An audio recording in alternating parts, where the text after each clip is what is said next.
एक बहुत ही सुंदर जंगल था। उस जंगल में मुन्ना नाम का एक गरीब मजदूर अपनी पत्नी मुन्नी के साथ रहता था। मुन्ना बहुत बुद्धिमान था, लेकिन वह एक भला इंसान भी था। अपनी गरीबी की स्थिति मैं भी खुशी से जीता था। एक दिन मुन्नी कहती है, पति जी, आज मुझे लड्डू खाने का बहुत मन कर रहा है, लेकिन घर में तो कुछ भी नहीं है। ना बेसन, ना घी, ना गुड़।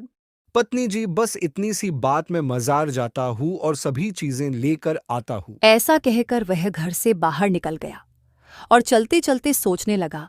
या रब, मैंने मुन्नी से कह तो दिया कि मैं सब सामान लेकर आता हूँ, लेकिन कैसे लाऊं और कहाँ से लाऊं?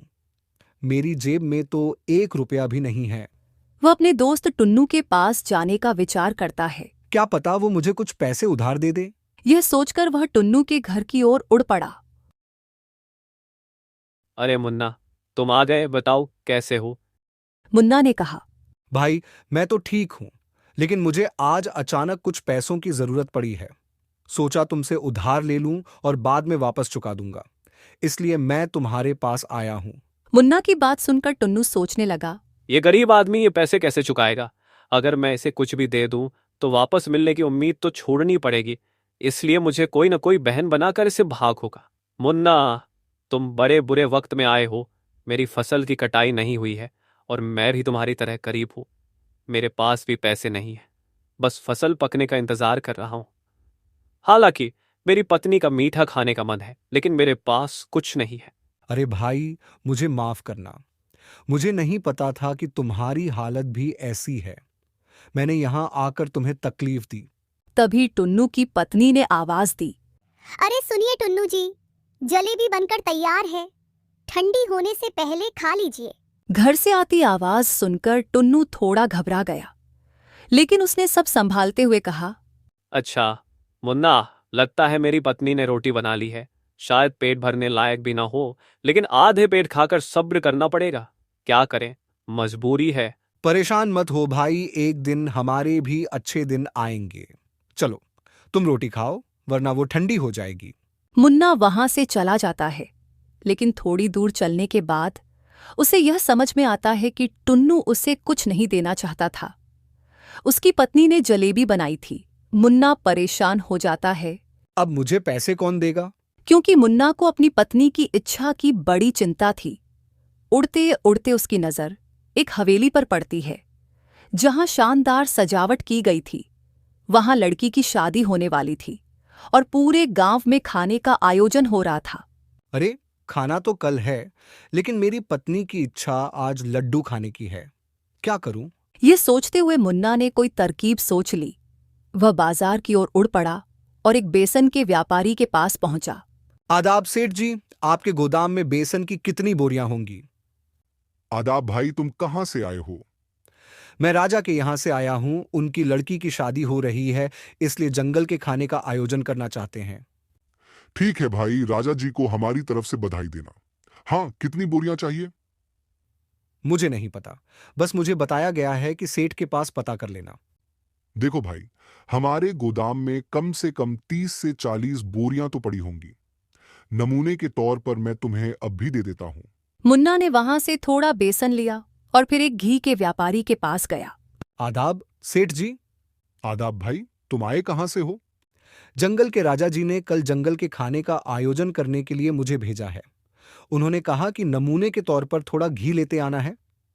अरे भाई, चिंता मत करो, मैं तुम्हें नमूने के तौर पर घी दे देता हूँ। व्यापारी ने उसे घी दिया। मुन्ना खुशी खुशी घी लेकर वहां से उड़ पड़ा और फिर एक गुड़ के व्यापारी के पास गया। सेठ जी, मुझे नमूने के तौर पर थोड़ा गुड़ चाहिए। ये लो भाई, तुम ये गुड़ ले जाओ और जल्दी वापस आना। मुन्ना गुड़ लेकर वहां से उड़ दिया। अब लड्डू बनाने का सारा सामान उसके पास था।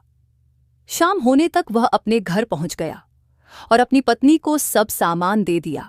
आप तो सारा सामान ले आए, मैं तो भूल भी गई थी। चलिए, अब मैं जल्दी से लड्डू बना देती हूँ।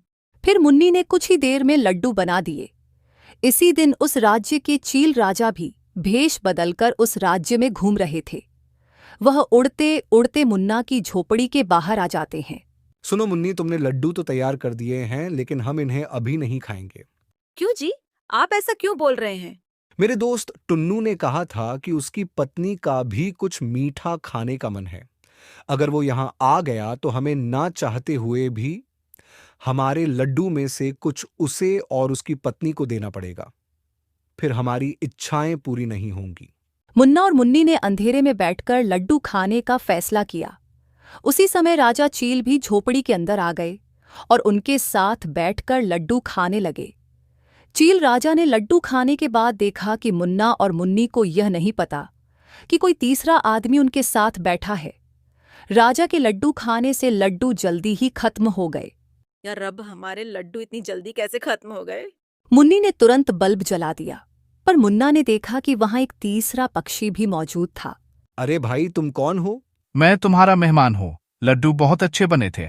लो, इस खुशी में तुम ये सोने की सिक्के की पोटली मेरी तरफ से उपहार समझ कर ले लो। नहीं नहीं भाई, तुमने खुद ही कहा कि तुम हमारे मेहमान हो और मेहमान को कुछ खिलाने के लिए कीमत नहीं लेते।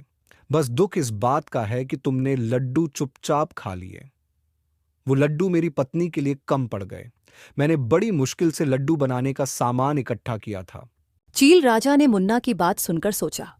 अच्छा, तो तुम ये बताओ कि तुम ये सामान किस प्रकार लेकर आए थे? मुन्ना ने बिना कोई झूठ बोले सारी बात चील राजा को बता दी कि कैसे उसने बेसन, घी और गुड़ लिया। अच्छा, कल को तुम मेरे दरबार आना। चील राजा वहां से चले गए और महल में आकर उन्होंने अपने राजवस्त्र पहने और अपने मंत्री से कहा, कल एक गरीब पक्षी महल में आएगा जिसका नाम मुन्ना है। उसे बिना किसी रोक टोक और सम्मान के मेरे सामने प्रस्तुत किया जाए। जी राजा जी, ऐसा ही होगा। फिर अगले दिन सुबह मुन्नी ने मुन्ना को उठाया। आज आपको राजा के यहाँ जाना है। सुनिए, आज आप पहली बार राजमहल जा रहे हैं। क्या आप वहाँ खाली जाएंगे? यार रब, हम इतने गरीब हैं। हमारे पास महाराज को देने के लिए कुछ भी नहीं है। चिंता मत कीजिए, जाइए राजमहल में देखिए क्या होता है।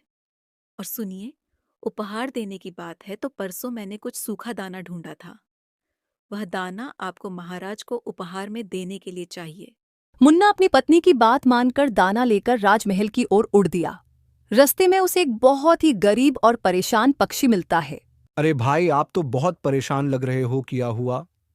भाई, मैंने बहुत दिनों से कुछ नहीं खाया है और न ही मेरे पास अभी तक कुछ खाने को ही है। मुझे लगता है अब मैं भूखा ही मर जाऊं। मुन्ना बिना सोचे ही वो सूखा दाना उस गरीब पक्षी को देता है। दाना खाकर तुम अपना पेट भर लो मेरे पास, इसके अलावा और कुछ नहीं। तुम्हारा बहुत बहुत शुक्रिया भाई। फिर मुन्ना राजमहल की ओर निकल जाता है। मेरे पास एक ही चीज थी राजा जी के लिए, पर वो भी अब नहीं रही। कोई बात नहीं, अगर राजा जी नाराज होंगे तो मैं उनसे माफी मांग लूंगा। चील राजा के पहरेदार ने उनके पास आकर कहा, राजा जी, आपसे एक गरीब आदमी मिलना चाहता है। हाँ, उसे अंदर भेजो। मुन्ना को जैसे ही राजा के पास लाया गया, मुन्ना ने झुककर कहा, राजा जी, मैं माफी चाहता हूं, मैं आपके लिए कोई उपहार नहीं ला पाया। मैं जानता हूँ कि तुम मेरे लिए कुछ नहीं लाए, क्योंकि तुम्हारे पीछे मेरा एक सिपाही सब कुछ देख रहा था, और वो जो गरीब पक्षी तुमको जंगल में मिला वो मेरा ही एक सिपाही था। क्या राजा जी, वो आपका ही सिपाही था?